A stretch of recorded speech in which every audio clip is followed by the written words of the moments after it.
clicked on this video, which I'm sure you did, hi. You're probably wondering what I mean by a Pinterest girl summer.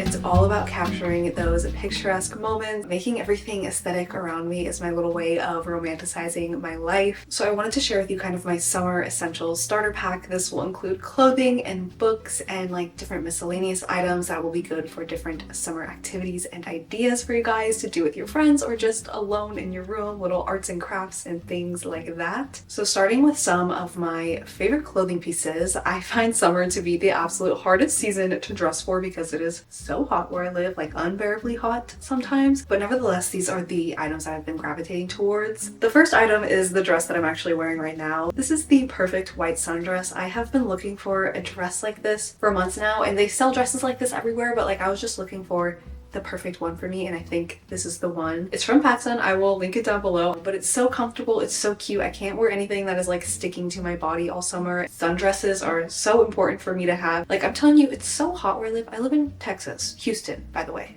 way down there. I can't even wear denim shorts. Like it's too hot for denim shorts. Like I have to wear breathable and airy fabric, so this has been one of my go-tos. A little bit more of an elevated piece. This is a long white skirt. So comfortable, so elegant looking, so if I want to dress up a little bit more but not be overheated, a long white skirt is my absolute go-to. I love just pairing it with like a basic tank top with a cute little shoulder bag or something. The next item is my gingham shorts. Technically I think this is the boxer short trend, which I didn't even realize that these were supposed to look like boxers. I was on a road trip recently and I walked into this gas station and one of the ladies was like, "Oh, you look comfortable," because I guess she thought I was wearing like men's underwear, and I was like, "Oh, I suppose I am. I don't know." Moving into accessories. Accessories in the summertime are really important for me because if I'm not wearing like a lot of layers and I still want to be, you know, stylish and cute, those accessories are going to be really important for me to add into my outfits. So the first one is these Mary Jane flats. These are from the brand Trary. They sell them on Amazon. You're going to get blisters the first few times you wear them. After that, they are like the most comfortable shoe ever after they formed to my foot or whatever it was. So comfortable, so cute. I love Mary Janes. I love flats because they're super comfortable and easy to walk in. Another one of my favorites has been my thrifted bag collection. I always find the cutest and unique looking bags at the thrift store. It is the first place I go and look when I walk into a thrift store. It's always the bag section. I literally almost always find something super cute, and they're always really good prices as well. Some of the brands I love to look for are Coldwater Creek and Brighton as well. And another thing that is a forever a summer and spring essential is a tote bag, of course, for my bookstore trips, for my beach trips, just anytime when I need to carry a whole bunch of stuff, I am gonna go for my tote bags. Next, these are my sunglasses of choice this summer. It's this really simple black pair from PacSun. I think they're so cute. I really want to find ones like this, but in like a dark cherry red. These were like $5 from PacSun. I'm not one to spend a lot of money on sunglasses because I literally always break them because I'm just like throwing them around everywhere. Cute. I'm not like a huge sunglasses person. I mostly just wear them for the aesthetic, for the accessory, because I don't know if you guys feel this, but like when I wear sunglasses, I can't hear. When I wear sunglasses, I can't see. I can't feel anything. Like it turns off all of my other sensories. I don't know why, but like literally I'll be like, someone will say something to me and I'll be like, what? Like I can't hear you, like I have sunglasses on. Another thing is this white burlap one piece. I love a one piece. I love a tankini moment, but they are so hard to find cute ones of, but this one from Burlock has been one of my favorites. It's so cute and it's so chic. And another accessory that I love is lace ribbon. I feel like I mention ribbon all the time, but it's just such a cute accessory to put in your hair or maybe tie around your bag or something. Okay, next is just like fun things you can get that will aid in fun summer activities. So the first one is a journal so that you can start journaling. I have two here that I write in. This is just the journal that I strictly write in. And then something that I started doing recently is actually making a visual diary. So it's a little bit bigger and it's a collection of my writing as well as my pictures, and I like to put little stickers in there and do some like pressed flowers, and you can put anything in a visual diary. It's really something that you can get quite creative with, which is why I think it's so fun to do. I really love combining these worlds of the written word with this visual world that is always happening inside my head. I made a little crafts corner in my room and I've been working on this the past few days and it's just so much fun. It's really just been like a good creative outlet for me lately. I cannot shut up about film photography lately. I'm so sorry to the returning viewer of mine. Like, every girl goes through a photography phase. Like, I don't make the rules, you know? But if you want a fun summer activity, getting a film camera is such a fun thing to do. If you want, you can, like, you know, really look into different manual and point and shoot film cameras. But if you want to just try it out, you can get a disposable point and shoot camera from like Walmart or Target. They are super easy to use and you can just throw it in your bag for your next vacation, or just have it in your bag all summer long and just take little snapshots. In terms of summer, I really try to live in the moment, but I also love capturing moments. Those things kind of juxtapose each other. But the thing with film photography is that, like, you know, you don't really have time to like perfect it. It kind of forces you to live in the moment because you just take one picture because you don't want to waste the film on your roll. So that's kind of one of the sweet things about it and why I think it's like perfect for summer in general. But I have the Vivitar V4000. I really like it. I also have the Olympus Stylus Epic Zoom 80. That's a really good point and shoot camera, so easy to use. The Fujifilm cameras are great for a disposable camera. And then I also have the Fujifilm Instax Mini Evo, which is an instant film camera that prints out little Polaroids, which are so cute, and then I paste them in my diary. It's just super fun, and I love having that physical copy of them as well. Next is a picnic blanket. You will definitely need a picnic blanket, as well as a picnic basket. I thrifted it. I feel like I can use it as a picnic basket. I can also use it as like a little Jane Birkin-ified bag or something. But this picnic blanket, it's a red and white gingham blanket that I got from Amazon. I've been using it so much. Obviously it's perfect for picnics in the park or at the beach maybe, but it's also just so cute if you want to do like little photo shoots with it. I've been using it for pictures and videos so much lately. I will link this one down below. The next thing is a bike or roller skates for going on a summer bike ride or summer roller skating as an avid outdoor activity that you do. One of my goals is to get back on my bike. It's not my bike, it's my mom's bike, but like it's, you know, it's in our house. So I really want to try to go on a bike ride. The last time I rode a bike, I literally fell off. I was on my way to work because I didn't have a car. So I rode my bike there and I just fell off, and I haven't ridden a bike since because it emotionally traumatized me. Another thing I want to do is make my own flower crown. You can easily do this with supplies from the craft store, but you can also just like go outside and forage for vines and flowers and twigs and leaves and make your own flower crown. I feel like that would be such a fun activity to do with your friends, or alone, of course. Another thing I want to get is some more watercolors, because I've been seeing this on Pinterest a lot where people go on picnics but they bring a little canvas and a little set of watercolors and they paint and have a picnic at the same time, which is like genius. I feel like that would be the perfect sunset summer activity. Another summer activity that you don't need anything for and literally anyone can do is be outside for the sunset every day, as well as, this is what I'm trying to do, is watch the sun rise at least once a week. Like, if I could commit to doing that every day, I would, but like, I am not a wake up before the sun kind of girl, but I think it's good to like every once in a while watch that sunrise because it's a very powerful thing. But the sunset, like, I have no excuse to be inside while the sun is setting. It is such a beautiful thing, and it is one of the only times of the day where it's like bearable to be outside. So I need to be out on my walks, I need to be doing picnics, stuff like that during the sunset pretty much every single day. Another thing that I'm trying to commit to is visit the ocean at least once a month.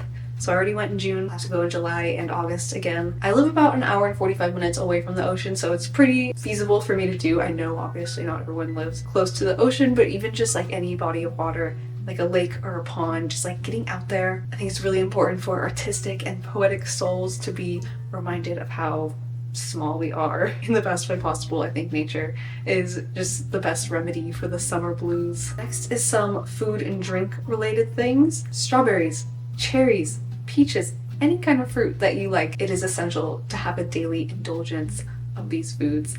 I eat fruit pretty much every single day, which is amazing because it's been helping me overcome my sugar addiction that always comes back to me every few months, especially in the summer because I just like want to eat ice cream all the time. So eating fruit every day is so perfect. It makes me feel so fresh. It makes me feel like a fruit. I just want to feel like a strawberry all day, every day. Another thing that I have recently tried, and you guys You have to try this if you like Greek yogurt and you're like the kind of person that likes to get a lot of protein in, like myself. Fluffy yogurt. This is a viral TikTok trend kind of right now, which is fluffy yogurt. Like there's this girl that posts like a ton of different recipes. I'll put her at right here and I'll put the recipe down below, but it's basically Greek yogurt with like a little bit of baking powder and a little bit of sugar-free pudding mix, and you like whip it together and it makes it really thick, and then you can add different toppings like berries or bananas or peanut butter or like literally anything you want.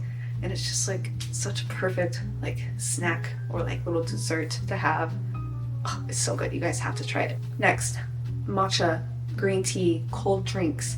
I'm trying to diversify my caffeine intake because black coffee all summer in Houston, Texas is not the vibe. It can't be the vibe. I mean, I'm literally drinking black coffee right now because I love it so much. I need to like diversify my caffeine intake. I can't do this all summer. Also, Diet Coke girl summer. Some days I'm just like, oh, a Diet Coke sounds good. And when I was on my road trip, I was downing Diet Coke, multiple Diet Cokes every single day. I don't know what it was because I'm usually not a soda drinker, but yeah, that was weird. It was just a vibe. I don't know.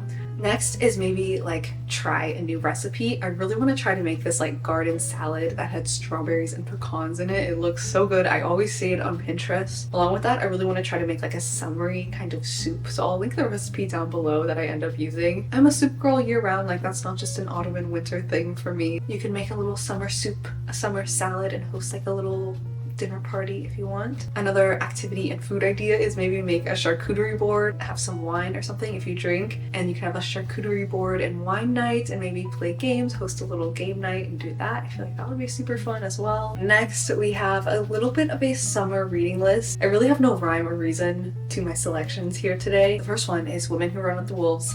This is literally my Bible. It changed my life. So I will be recommending it at any chance I get from now on. This is a collection of different folklore stories that go into female intuition and psyche and really dissect all of these stories and help you apply them to your life. It's geniusly written. It was one of the things that like I felt like really awoke me this past spring. And I feel like summer is also like a good time of awakening and finding yourself. So this is the perfect book to read. I think every woman, every girl should read this book at least some point in their life. And I have made it a vow right now that I'm going to reread it every year in the springtime because it's just so good.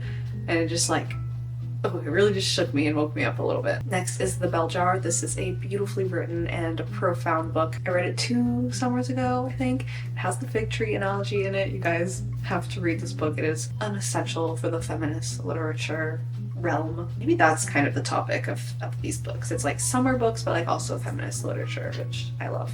I have made it a thing to read every Virginia Woolf book this summer, so I don't have all of them yet, but these are the ones that I've read so far. I've read Jacob's Room, A Room of One's Own. If I had to recommend at least one Virginia Woolf book for you to read, it would be A Room of One's Own, of course. Orlando, this is also so good. And the one that I'm currently reading is The Lighthouse by Virginia Woolf. I'm like almost done with it, like 50 more pages. All of these books have been absolutely genius. They all make me like rethink my life in a certain way at some point during the book. I've also read Mrs. Dalloway. I really like that. Cannot find my copy anywhere, but of course I have a few more Virginia Woolf books I need to read this summer, but that is kind of where I'm at right now. I feel like I'm at least halfway through. If you want to join me and have a Virginia Woolf reading summer, please do, and we can have discussions in the DMs about it. Another book I love is Valley of the Dolls. This book, I read it about 2 years ago. It got me out of such a bad reading slump, so that is why I'm recommending it. I think a lot of times as we get into summer, a lot of us go through little reading slumps here and there at the beginning of the season. So Valley of the Dolls is a great one to get you out of that. If you love like 60s, like old Hollywood kind of vibes, this is the perfect book for you. I Capture the Castle by Dodie Smith. This is